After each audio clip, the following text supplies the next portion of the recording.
الحمد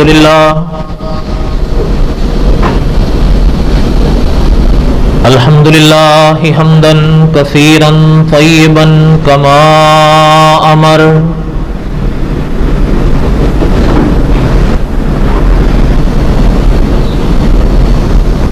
وأشهد أن لا إله إلا الله وحده لا شريك له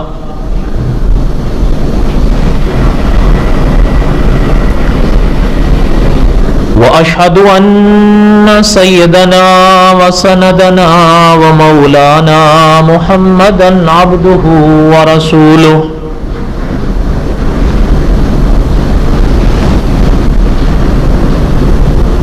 أما بعد أعوذ بالله من الشيطان الرجيم بسم الله الرحمن الرحيم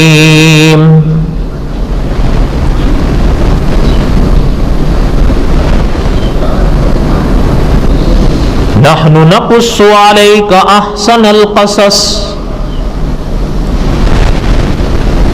بما أوحينا إليك هذا القرآن وَإِن كُنْتَ مِن قَبْلِهِ لَمِنَ الْغَافِلِينَ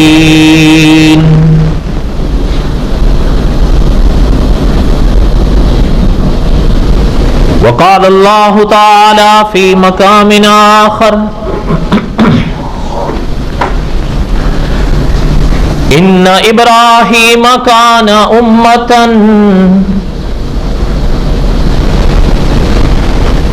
قانتا لله حنيفا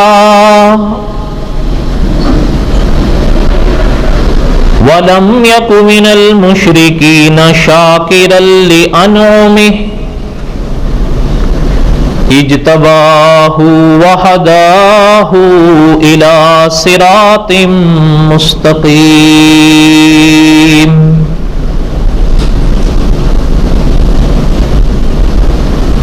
وقال النبي صلى الله عليه وسلم أنا آخر الأنبياء وأنتم آخر الأمم صدق الله العظيم وصدق رسوله النبي الكريم ونحن على ذلك لمن الشاهدين والشاكرين والحمد لله رب العالمين اللهم صل على محمد وعلى آل محمد كما صليت على إبراهيم وعلى آل إبراهيم إنك حميد مجيد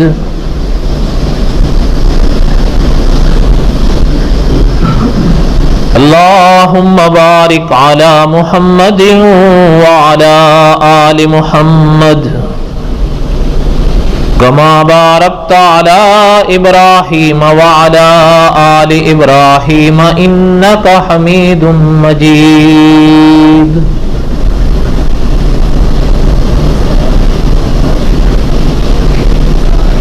اس کو بچا کر اگر تھوڑا تھوڑا آگے آ جائیں تو بہتر رہے گا.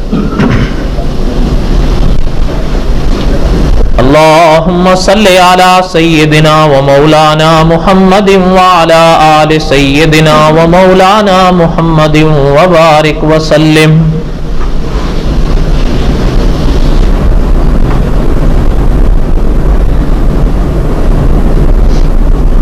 جمعہ کے بیان میں ہمارے ہاں ایک کم و بیش 2 سال سے قصص الانبیاء علیہم السلام کا موضوع چل رہا ہے،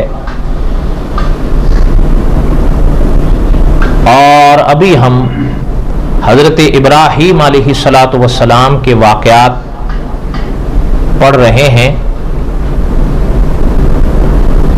جہاں تک مجھے یاد ہے صرف ماہ رمضان میں ہم نے روکا یہ موضوع،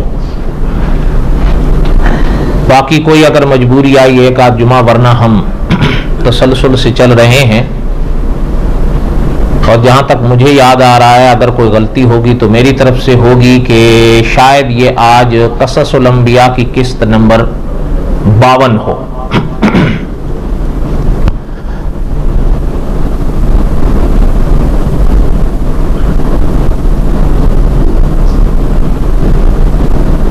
دعا ہے اللہ تعالیٰ سے کہ اللہ تعالیٰ اخلاص نصیب فرمائیں اور اللہ تعالیٰ اپنی بارگاہ میں قبول فرمائیں.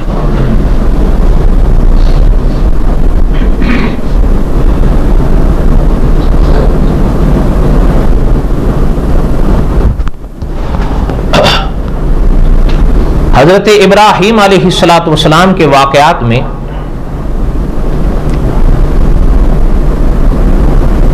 ہم یہاں تک پہنچے تھے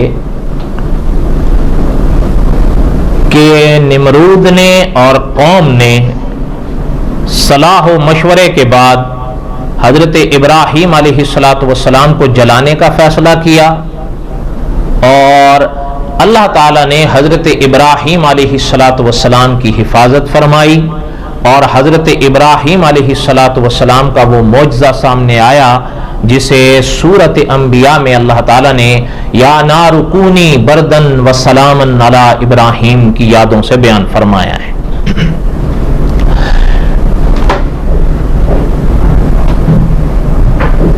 علماء نے لکھا ہے کہ جب حجت تمام کر دی پیغمبر نے،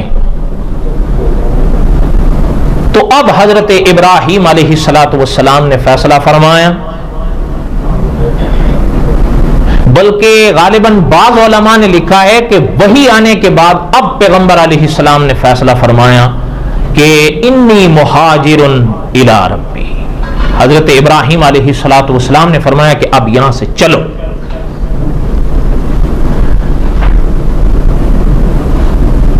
شیخ الحدیث مولانا عبد الرحمن صاحب نے ہدایت کے چراغ میں 3 شخصیات کا ذکر کیا ہے اس موقع پر، ہجرت کرنے والوں،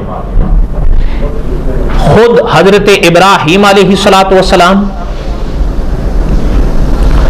دوسرے حضرت لوط علیہ السلام، اور تیسرے 2 حضرت ابراہیم علیہ السلام کی اہلیہ اور حضرت لوط کی اہلیہ.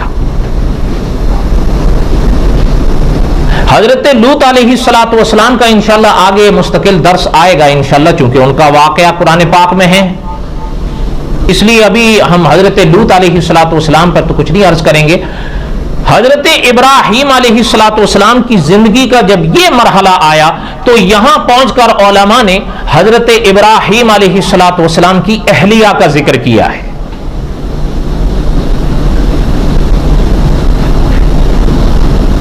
ابتدا میں مختصر سے اشارہ کر دوں، حضرت ابراہیم علیہ السلام کی 3 ازواج مطہرات کا علماء نے ذکر لکھا ہے. سب سے پہلی ہیں یہ جن کو علماء نے بھی پہلی لکھا ہے، حضرت سارہ، اور اس مرحلے پر بھی انہی کا ذکر ملتا ہے. دوسری ہیں حضرت ہاجرہ، اور تیسری ہیں حضرت قطورہ. اچھا، یہ اپنا بات سمجھنی ہے کہ انشاءاللہ حضرت ہاجرہ کے حوالے سے تو کچھ باتیں ہم آگے پڑھیں گے. یہ حضرت ہاجرہ وہ ہیں جو حضرت اسماعیل کی والدہ تھی علیہ السلام، اور حضرت سارہ یہ وہ ہیں جو حضرت اسحاق کی والدہ تھی. ہو سکتا ہے میں کچھ اشارہ آگے کروں اگر وقت ہوا تو. اب ابتدا میں سنیں. اچھا، یہ چیز بھی چلتے چلتے سن لیں کہ جیسے حضرت ابراہیم علیہ السلام کی 3 بیویوں کا ذکر علماء نے لکھا ہے، کوئی تعجب کی بات نہیں ہے. خاص کر شاید ہو سکتا آپ کو یاد ہو کہ جب ہم نے حضرت ابراہیم علیہ السلام کے واقعات کی ابتدا کی تھی، میں نے اس وقت عرض کیا تھا کہ خدا کے کچھ نبی ایسے ہیں کہ اہل کتاب بھی ان کو خدا کا نبی مانتے ہیں اور ہم مسلمان بھی مانتے ہیں. اہل کتاب کے دونوں حصے، چاہے وہ یہودی ہوں چاہے وہ عیسائی ہوں. حضرت ابراہیم ان میں سے ہیں. حضرت ابراہیم وہ ہیں کہ جن کو یہودی بھی مانتے ہیں، جن کو عیسائی بھی مانتے ہیں اور جن کو ہم مسلمان بھی مانتے ہیں. یہ میں کیوں کہہ رہا ہوں، اس کی وجہ یہ ہے کہ مثلا اہل کتاب نے جو خدا کے آخری رسول صلی اللہ علیہ وسلم پر اعتراضات کیے ہیں، ان اعتراضات میں ایک اعتراض یہ ہے کہ حضور علیہ السلام کی ازواج مطہرات ایک سے زیادہ کیوں ہیں.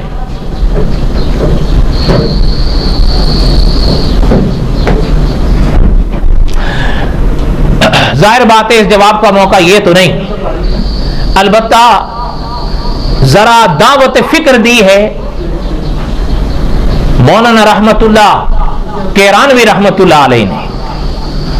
یعنی ہو سکتا ہے آپ نے بھی کہیں ان کا نام پڑھا ہو یا علماء سے سنا ہو کہ 150 سال پہلے برٹش انڈیا کے زمانے میں یہ شخصیت رد عیسائیت پر ایک اتھارٹی کی صورت میں سامنے آئی ہے. اللہ تعالیٰ نے، یعنی آپ حیران ہوں گے کہ مفتی تقی عثمانی صاحب دامت برکاتہم نے بھی لکھا ہے کہ اس زمانے میں اللہ تعالیٰ نے ان کو چن لیا تھا ان کے مقابلے کے لیے.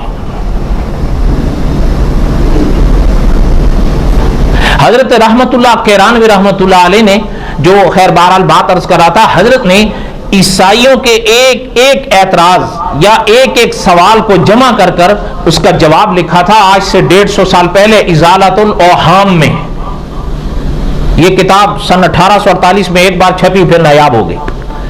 لیکن اب اللہ تعالیٰ موجودہ علماء کو جزائے خیر دیں، انہوں نے اس کتاب کو ڈھونڈا ہے، ڈھونڈ کے نکالا ہے. اور آپ خود سوچیں اس زمانے کی ہند کی جو زبان تھی سرکاری وہ فارسی تھی.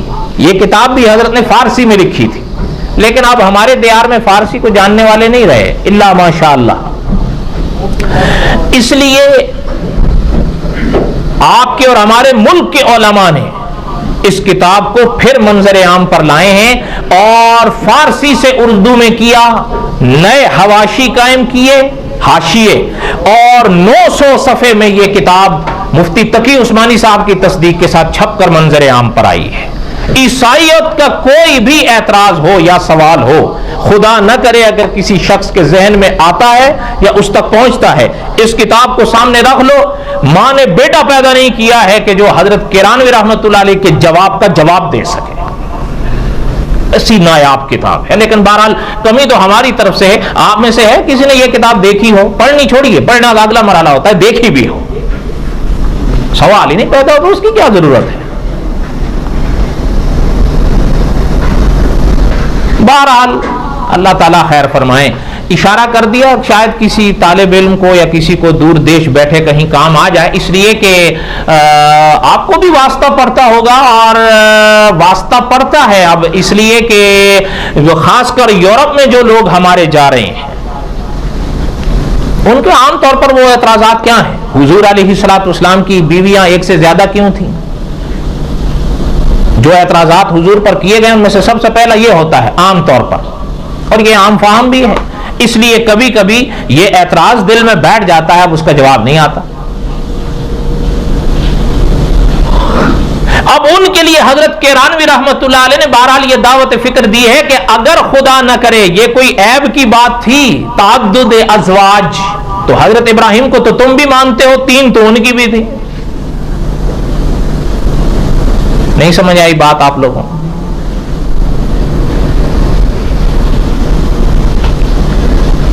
خیر بہرحال حضرت ابراہیم علیہ السلام نے حضرت سارہ، حضرت لوط اور ان کی اہلیہ ان کو لیا اور ہجرت فرمائی. بابل سے حضرت ابراہیم علیہ السلام چلے اور مولانا عبد الرحمان صاحب لکھتے ہیں کہ فلسطین کی طرف رخ فرمایا.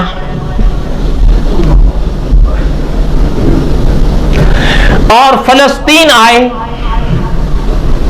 اور پھر علماء نے لکھا ہے کہ جہاں جہاں سے گزرتے آ رہے تھے دین اسلام جو اس زمانے میں تھا, خدا کا جو دین اس زمانے میں تھا, حضرت ابراہیم علیہ السلام اس کی دعوت بھی دیتے دیتے فلسطین تشریف لائے.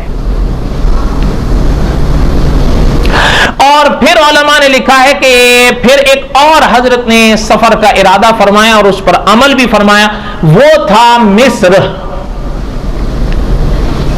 حضرت مصر کی طرف تشریف لائے. اچھا, یہاں پر پہنچ کر حضرت ابراہیم علیہ السلام کے حوالے سے علماء نے دو باتیں ضمن میں لکھی ہیں. یقیناً چونکہ ہزاروں سال بیت گئے, کئی طرح کے واقعات پیش آئے ہوں گے, اس ضمن میں علماء نے دو مختصر سے واقعات بھی لکھے ہیں. ان میں سے ایک آدھ سن لیں.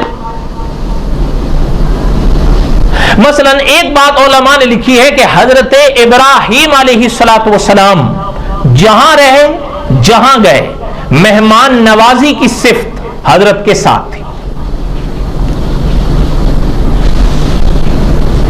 اور بلکہ صاحب ہدایت کی چراغ نے واقعہ لکھا ہے کہ ایک دفعہ گھر میں بیٹھے تھے تو اکیلے کھانا کھانے کو من نہ چاہا. اہلیہ نے کھانے کا اصرار فرمایا یا کہا کہ مطلب کھانا تیار ہے, تو فرمانے لگے میں باہر دیکھوں شاید کوئی شخص مل جائے, مہمان مل جائے, مل کے کھا لیں گے. باہر نکلے تو علماء نے, حضرت مولانا عبد الرحمان صاحب نے علماء کے حوالے سے لکھا ہے کہ ایک ضعیف آدمی جس کی کمر بھی جھک گئی تھی, عمر اتنی ہو گئی تھی, وہ دیکھا چلتے ہوئے لاٹھی ٹیکتے ہوئے جا رہے ہیں, ان سے ملے اور فرمانے لگے کہ اگر آپ ہمارے گھر پہ آ کر کھانا کھا لیں تو بڑی خوشی ہوگی. مہمان کو لے آئے تو وہ بیٹھے. اچھا, اب کھانا تناول فرمایا. مولانا عبد الرحمان صاحب مظاہری لکھتے ہیں کہ جب کھانے سے فراغت ہوئی تو حضرت ابراہیم علیہ السلام نے, اب موقع تھا, یہ عقیدہ پیش کرنے کا بھی موقع تھا, تو حضرت ابراہیم علیہ السلام نے عقیدے کو پیش فرمایا کہ خدا کی ان نعمتوں کا شکر ادا کیجئے, میں بھی اور آپ بھی, جو اللہ واحد نے ہمیں عطا کی ہیں. مولانا عبد الرحمان صاحب لکھتے ہیں کہ بابے کو غصہ آ گیا اور یہ لفظ لکھا ہے حضرت نے کہ وہ کہنے لگے حضرت ابراہیم علیہ السلام کو کہ اللہ واحد تمہارے کونے میں نہیں جانتا, میرا معبود تو وہ بت ہے جو میرے گھر میں. حضرت ابراہیم علیہ السلام کو جلال آیا یہ جواب سن کر, فرمایا اٹھو جاؤ یہاں سے. خیر وہ تو چلا گیا. اچھا, مولانا عبد الرحمان صاحب نے لکھا ہے کہ حضرت ابراہیم علیہ السلام کے دل میں کسک پیدا ہوئی کہ بہرحال یہ کوئی بات ایسی ہو گئی ہے کہ بہرحال ٹھیک ہے, میں آج ان کو لے کر آیا. انہوں نے اللہ کا شکر ادا نہیں کیا, وہ اللہ کی پہچان نہیں رکھ رہے تھے, لیکن اللہ کی طرف بھی تو دیکھنا چاہیے کہ اتنے مدت سے وہ خدا کی دی ہوئی نعمتوں کو کھا رہا ہے, خدا کا شکر ادا نہیں کرتا, اللہ نے تو آج تک اس کو اپنے دسترخوان سے نہیں اٹھایا, تو مجھے بھی نہیں اٹھانا چاہیے تھا. اب حضرت ابراہیم علیہ السلام کے لیے مولانا عبد الرحمان صاحب لکھتے ہیں کہ حضرت خود ہی باہر تشریف لائے کہ وہ ملیں. اچھا, چلتے چلتے مل گئے, ملے تو ان کو سینے سے لگایا اور معذرت کا اظہار فرمایا کہ کہیں ہم نے آپ کا دل دکھا دیا. بہرحال یہ پیغمبروں کی شان ہے, انبیاء علیہ السلام کی شان ہی نرالی ہوتی ہے. اسی ساتھ دوسرا علماء نے ایک واقعہ لکھا کہ حضرت ابراہیم علیہ السلام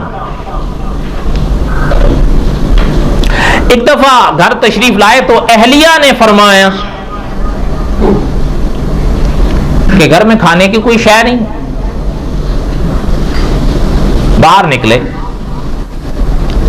اچھا وہ جو علاقہ تھا علماء نے لکھا ہے اس کے ہاں یہ جو گندم کا کہہ لیں آٹے کا کہہ لیں جو نظام تھا نا وہ حضرت ابراہیم علیہ الصلوۃ والسلام سے اختلاف رکھتا تھا عقیدے کا.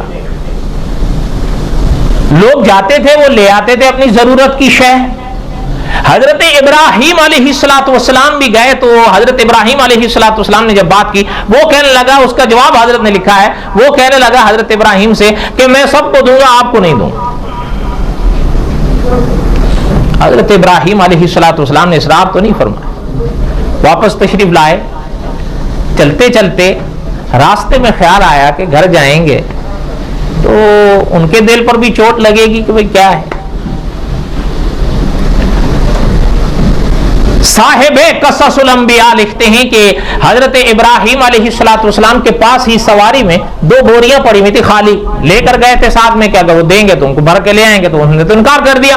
اچھا جب وہ انکار کر دیا تو اب حضرت ابراہیم علیہ الصلوۃ والسلام نے کیا کیا کہ صاحب قصص الانبیاء لکھتے ہیں کہ ان دونوں بوریوں کو ریت سے بھر دیا. ریت سے بھرنے کے بعد گھر تشریف لائے, سواری سے وہ دونوں بوریاں اتاری, ایک کونے میں گھر کے رکھی اور خود جا کر ایک جگہ لیٹ گئے. لیٹے تو آنکھ لگ گئی. اب صاحب قصص الانبیاء لکھتے ہیں کہ حضرت ابراہیم علیہ الصلوۃ والسلام کی اہلیہ نے فاصلے سے دیکھا کہ حضرت تشریف لائے ہیں اور 2 بوریاں رکھی ہیں. پاس گئیں, کھولی تو آٹا تھا. کہہ دیں سبحان اللہ.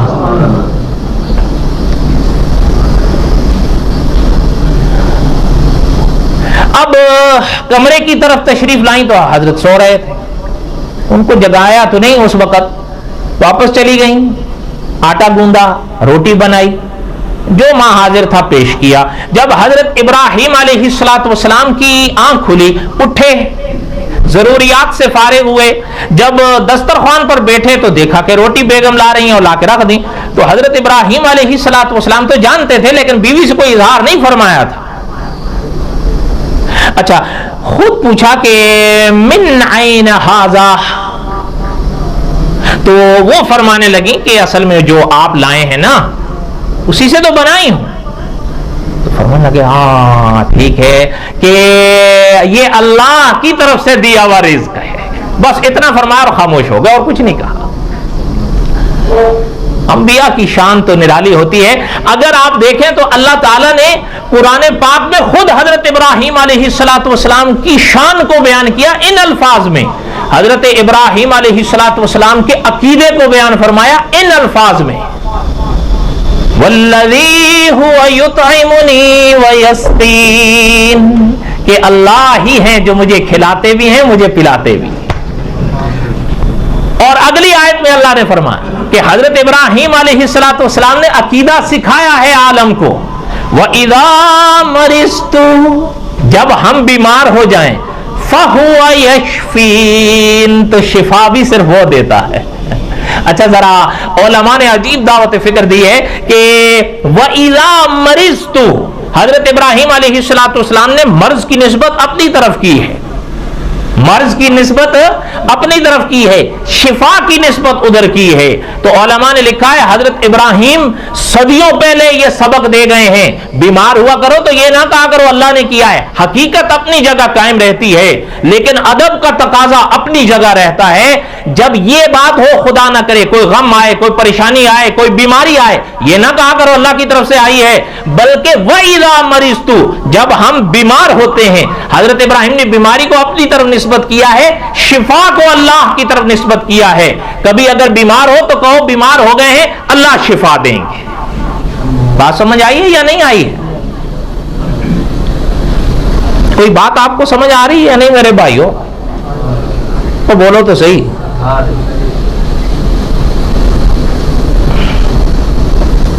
درود شریف پڑھ لیں. اللہم صلی علی سیدنا و مولانا محمد وعلی آل سیدنا و مولانا محمد وبارک وسلم وصلی علیہ. فرمایا والذی هو یطعمنی ویسقین وَإِذَا مَرِضْتُ فَهُوَ يَشْفِينِ والذی یمیتنی ثم یحیین، زندگی بھی خدا دیتا ہے، موت بھی خدا دیتا ہے، موت بھی خدا دیتا ہے، موت کے بعد زندگی بھی خدا دیتا ہے۔ خیر بہرحال میں دوسری طرف نکل جاؤں گا۔ حضرت ابراہیم علیہ السلام مصر تشریف لائے۔ مصر میں ایک حادثہ پیش آیا، غور سے توجہ سے سنیے۔ یہ واقعہ اہل کتاب جن 5 کتابوں کو وہ تورات کہتے ہیں اس میں بھی ہے۔ اگر میرے ساتھ مل کے کہہ دیں کتنی کتابوں کو وہ تورات کہتے ہیں؟ 5۔ موجودہ جو بائبل ہے نا، آپ نے پڑھی ہے کبھی؟ تو بائبل میں جو پہلی 5 کتابیں ہیں ان کو وہ تورات کہتے ہیں۔ کتنی کتابوں کو؟ 5۔ اس میں بھی یہ واقعہ ہے، لیکن قدر اختلاف کے ساتھ، یہ یاد رکھیے گا۔ اور اس واقعے پر اتنی بحث ہے کہ میں آگے شاید اس کا تھوڑا سا اشارہ کروں گا۔ آپ کو یاد ہوگا کہ میں نے کہیں ابتدا میں عرض کیا تھا کہ حضرت ابراہیم علیہ السلام کے بارے میں حدیث شریف میں فرمایا گیا ثلاثہ کذبات، کہ حضرت ابراہیم نے کتنے جھوٹ بولے؟ اور بولو تو صحیح، یہ کذبات کا لفظ ہے اور اس کو اسی لفظ کے ساتھ بیان کیا جاتا ہے۔ اب اس کا معنی کیا ہے؟ پہلے ہم جن سے گزرے تھے کتنے ذکر کیے گئے ہیں یہاں پر؟ 3۔ کتنے ذکر کیے گئے ہیں؟ 3۔ لیکن میں نے اسی وقت کہہ دیا تھا کہ قرآن کہتا ہے حضرت ابراہیم بڑے سچے تھے، ہے یا نہیں؟ تو کیا یہ ہو سکتا ہے کہ حدیث قرآن کے خلاف کہے گی؟ یقیناً یہاں معنی کچھ اور ہے، یہ یقیناً معنی کچھ اور ہے، لیکن یہ مرحلہ وہ ہے کہ یہاں پر ان لوگوں کے لیے دعوت فکر ہے جو کہتے ہیں کہ ہمیں قرآن اور حدیث سمجھنے کے لیے علماء کے واسطے کی ضرورت نہیں ہے۔ ہم ان کے جو مرحلے پیش کرتے ہیں ان میں سے یہ پہلا مرحلہ ہے کہ علماء کا دامن درمیان سے ہٹا کر قرآن پاک کی آیت اور بخاری کی اس حدیث میں تطبیق دے کر دکھاؤ۔ ہو ہی نہیں سکتا، سوال ہی نہیں پیدا ہوتا۔ جب تک علماء کے دامن سے وابستہ نہیں ہوں گے یہاں تطبیق پیدا ہی نہیں ہو سکے۔ قرآن کہتا ہے انہ کان صدیقا نبیا، وہ بڑے سچے نبی تھے۔ بخاری کہتی ہے ثلاثہ کذبات، تو تطبیق کیسے ہوگی؟ نہیں سمجھ آئی بات آپ کو؟ اس سے سبق یہ ملتا ہے کہ قرآن و سنت کو اس طرح سمجھو جس طرح ہمارے بڑوں نے اپنے بڑوں سے سمجھا ہے۔ اگر خود سمجھو گے نا تو پھر یہی گول کھلاؤ گے جو آج کل کھیل رہے ہیں۔ خدا آئندہ خیر کرے۔ کوئی بات نہیں سمجھ آ رہی آپ؟ یہ واقعہ پہلے اس کا خلاصہ سنیں۔ حضرت ابراہیم علیہ السلام حضرت سارہ کے ساتھ مصر سے گزر رہے تھے۔ جب مصر سے گزر رہے تھے ایک علاقہ آیا مصر کا، وہاں پر ایک بادشاہ ہوتا تھا۔ بعض علماء نے لکھا ہے کہ وہ خود بادشاہ تھا اور بعض علماء فرماتے ہیں کہ وہ ایک بادشاہ کا وزیر تھا، خود بادشاہ نہیں تھا۔ بہرحال اس کا کچھ بھی آپ کہیں، وہ خطہ اس کے بہرحال حکم کے تحت تھا۔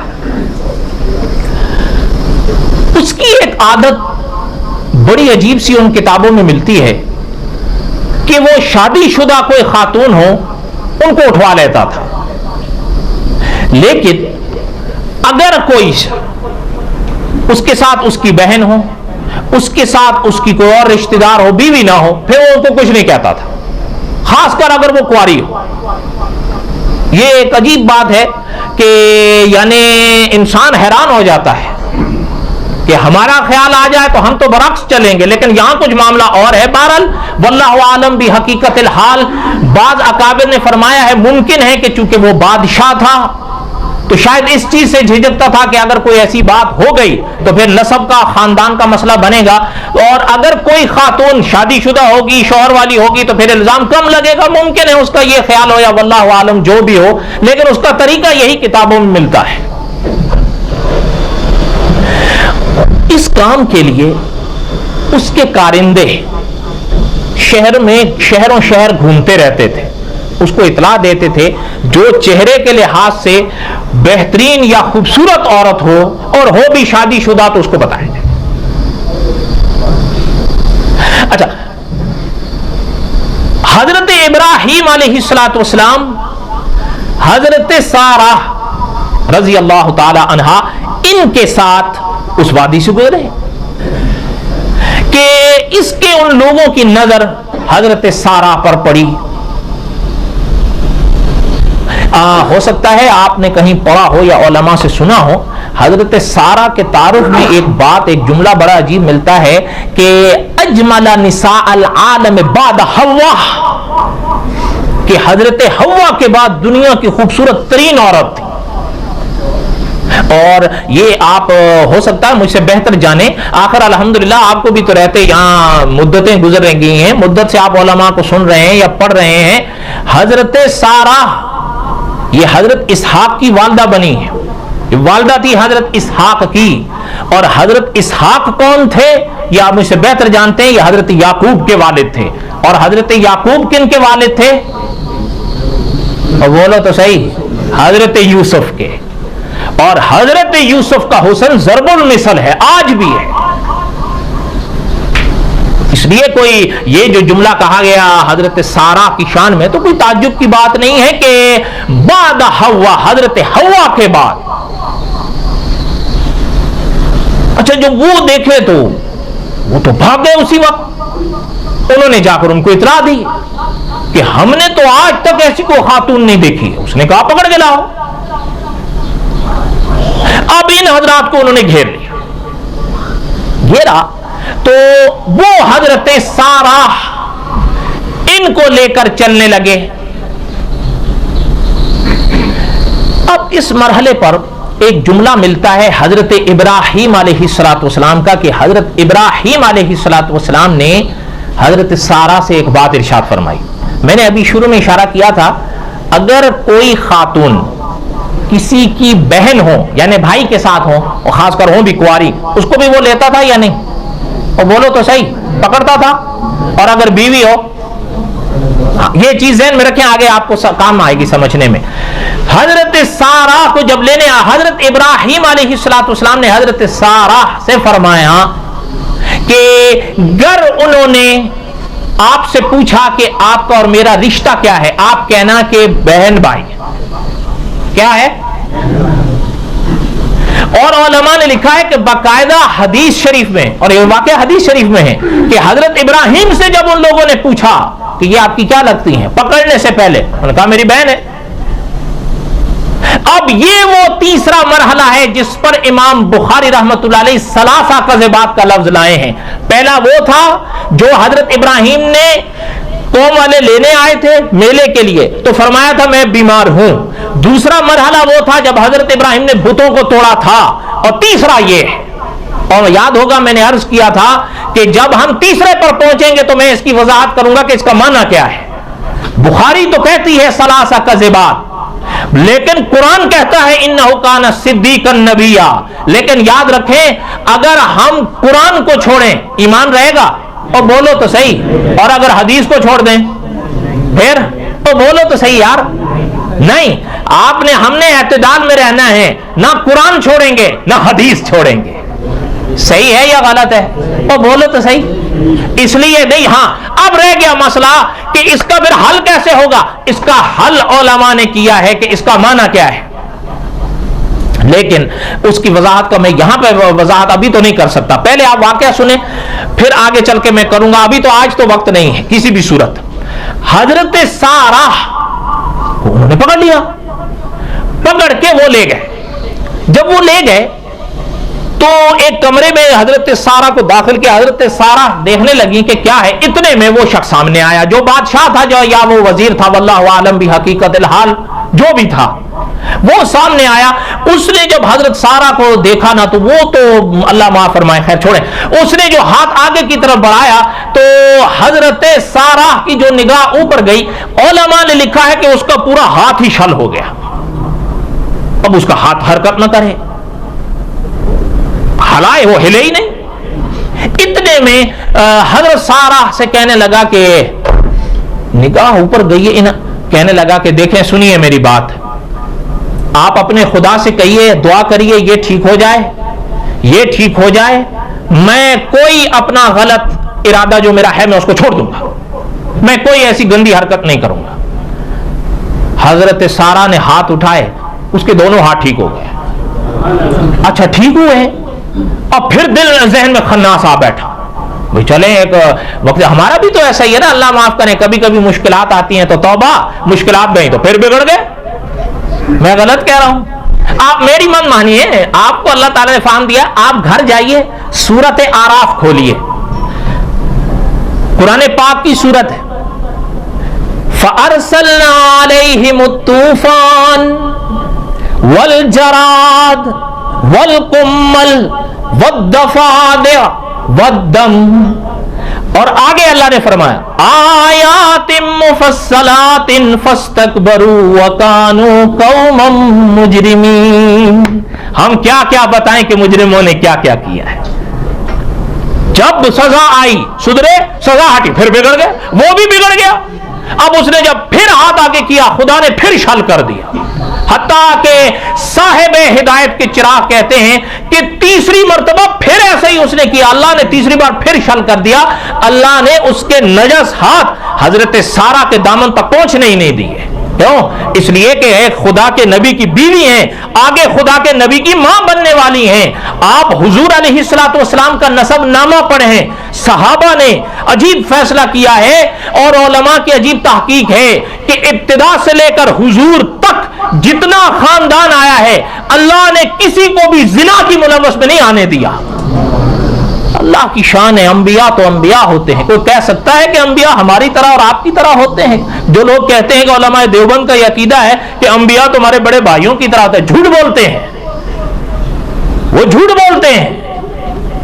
مولانا اسماعیل شہید دہلوی رحمۃ اللہ علیہ کے حوالے سے جو یہ بات کی جاتی ہے, جھوٹ بولتے ہیں. میں خدا کی قسم ممبر میں کہتا ہوں جھوٹ بول رہے ہیں. کوئی کہے کہ نہیں سچ بولتے ہیں, میں کہتا ہوں ثابت کرو. میں قسم کھا کے کہہ رہا ہوں, اللہ تعالیٰ کی قسم ہے, جھوٹ بولتے ہیں. آپ بتاؤ کیا مولانا آپ اور ہم یہ بات نہیں کہہ سکتے تو مولانا اسماعیل یا علماء دیوبند یہ بات کہہ سکتے ہیں؟ اور بولو تو صحیح. اچھا اب جب وہ ہوا نا شال تیسری مرتبہ, اب اس نے حضرت سارہ سے کہا کہ اب میں بحیثیت ایک بادشاہ یا وزیر کے آپ سے کہتا ہوں کہ اب آپ دعا کریں اس قہر سے مجھے نجات مل جائے, میں اب آپ کو بالکل ہاتھ نہیں لگاؤں گا, میں آزاد کر دوں گا. اچھا اس مرتبہ اللہ تعالیٰ نے اس کو ٹھیک کر دیا, تو اب وہ بہرحال اس گندے ارادے سے باز آ گیا, کیونکہ وہ سمجھ گیا تھا کہ یہ خدا کی کوئی برگزیدہ شخصیات ہے. پیچھے ہٹ گیا اور معافی بھی مانگی اور عزت اور احترام کے ساتھ حضرت سارہ کو رخصت کیا. اور اب یہاں پر حضرت ہاجرہ کا ذکر آتا ہے جو حضرت اسماعیل کی والدہ بنی ہے. آگے چل کر حضرت ہاجرہ کو حضرت سارہ کے سپرد کیا بطور تحفے کے کہ ان کو بھی آپ ساتھ لے جاؤ, یہ آپ کی خدمت کریں گی. اب اس میں علماء نے بڑی عجیب بات لکھی ہے, یاد رکھیے گا یہ حضرت ہاجرہ, بعض نے تو لکھ دیا ہے یہ کنیز تھی, لیکن بات جیسے مولانا حفظ الرحمان سیوہاروی رحمت اللہ علیہ نے لکھا ہے, بات پوری نہیں لکھتے, بات صرف اس لیے کہ بنی اسرائیل کو بنی اسماعیل پہ غالب کرنا چاہتے ہیں اس لیے کہہ دیتے ہیں کہ وہ کنیز تھی. حالانکہ پوری بات یہ ہے کہ وہ اسی بادشاہ کی بیٹی تھی جو اس نے تحفے کے طور پر حضرت سارہ کو دی, اب یہاں سے کنیز بنی ہے, نسلی کنیز والی بات نہیں تھی. نہیں سمجھی آئی بات آپ کو؟ دعا کریں اللہ تعالی ہمیں کوئی سمجھ بھی دیں. ہم تو بہرحال اب حقیقت تو یہی ہے, تنہما داغ داغ شد پمبا کجا کجا نے ہم, اب کون سنتا ہے؟